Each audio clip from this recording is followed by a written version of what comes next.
संपूर्ण महाराष्ट्राला हादरवून टाकणारी एक अत्यंत दुःखद आणि धक्कादायक घटना समोर आली आहे।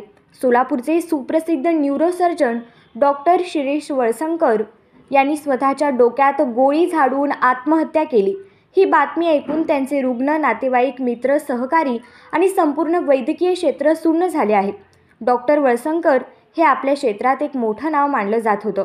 मेंदूवरील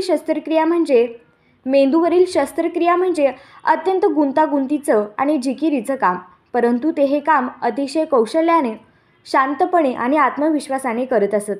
त्यांच्या हातून हजारो रुग्णांना नवजीवन लाभले होते। त्यांच्या ऑपरेशनसाठी रुग्ण फक्त सोलापूर नव्हे तर पुणे, मुंबई आणि इतर भागांमधूनही प्रतीक्षा यादीत असायचे। त्यांची प्रतिष्ठा, संपत्ती, नाव, अनुभव आणि बुद्धिमत्ता यामुळे ते सोलापूरचं भूषण मानले जात होते।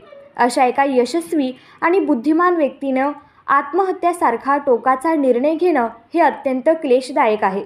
आत्महत्येचे नेमकं कारण अद्याप समजले नाही, पण कोणत्याही यशस्वी व्यक्तीच्या आयुष्यात अंतर्गत संघर्ष, मानसिक तणाव किंवा अन्य वैयक्तिक कारण असू शकतात, हे या घटनेतून दिसून येतं।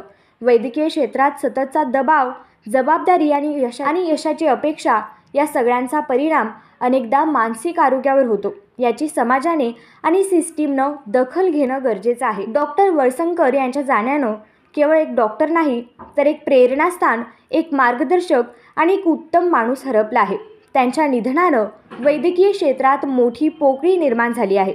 डॉक्टर वळसंकर यांना भावपूर्ण श्रद्धांजली। ईश्वर त्यांच्या आत्म्यास शांती देवो।